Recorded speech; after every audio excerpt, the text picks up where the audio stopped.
माळीण दुर्घटनेला 12 वर्षे, जखमा अजूनही ताज्याच.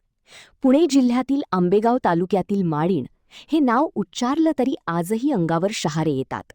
30 जुलै 2014 रोजी पहाटे डोंगराची प्रचंड दरड कोसळून संपूर्ण गाव काही क्षणात मातीखाली गाडलं गेलं. या भीषण दुर्घटनेत तब्बल 151 जणांचा मृत्यू झाला होता. या दुर्घटनेला आज 12 वर्षे पूर्ण होत असताना जखमा अजूनही ताज्याच आहेत. पुणे जिल्ह्यातील आंबेगाव तालुक्याच्या पश्चिमेकडील दुर्गम भागात वसलेलं छोटंसं माळीण गाव. हिरवाईनं नटलेलं, भात शेतीवर उदरनिर्वाह करणारे गावकरी आणि गुण्यागोविंदानं नांदणारं हे गाव. मात्र 30 जुलै 2014च्या पहाटे निसर्गानेच या गावावर भीषण घाला घातला. रात्रभर झालेल्या मुसळधार पावसानंतर पहाटे गावाच्या वरच्या डोंगराची प्रचंड दरड कोसळली आणि काही क्षणात संपूर्ण गाव मातीच्या ढिगाऱ्याखाली गाडलं गेलं.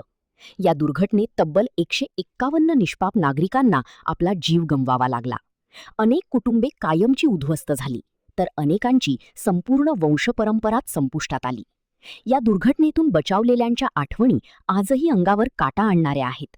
त्या दिवशी सकाळी जे काही ग्रामस्थ शेतीच्या कामासाठी किंवा इतर कारणाने घराबाहेर पडले होते, तेच या भीषण आपत्तीतून बचावू शकले. घरात असलेले बहुतांश नागरिक दरडीखाली दबले गेले. अनेक दिवस सुरू असलेल्या शोध मोहिमेनंतर मृतदेह बाहेर काढण्यात आले. संपूर्ण महाराष्ट्र या घटनेने हादरून गेला होता. माळीण दुर्घटनेने महाराष्ट्राला मोठा धडा दिला. मात्र हा धडा केवळ स्मरण दिनापुरता न राहता भविष्यात अशा दुर्घटना टाळण्यासाठी प्रशासन, लोकप्रतिनिधी आणि नागरिकांनी एकत्रितपणे उपाययोजना करणे अत्यंत आवश्यक आहे. बर, तुमचं घर होतं, तुम्ही वाचले याच्यातून? तुम्ही ज्यावेळेस घडलं तेव्हा मी हे घडलं तेव्हा शेतात गेलो, पाठीमागं असं घडलं ना. हा का?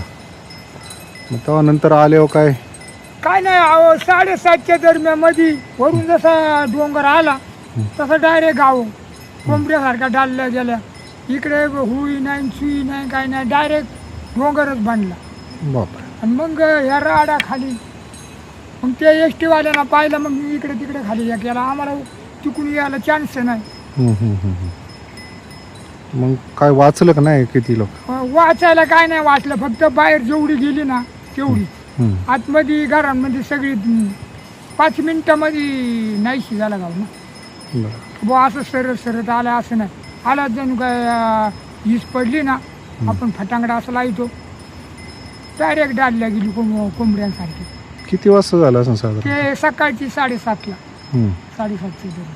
लोक काही बाहेर पडली होती, काही तयार होत? काही बाहेर पडायला चान्सेस नव्हता ना, पाऊस लय होता.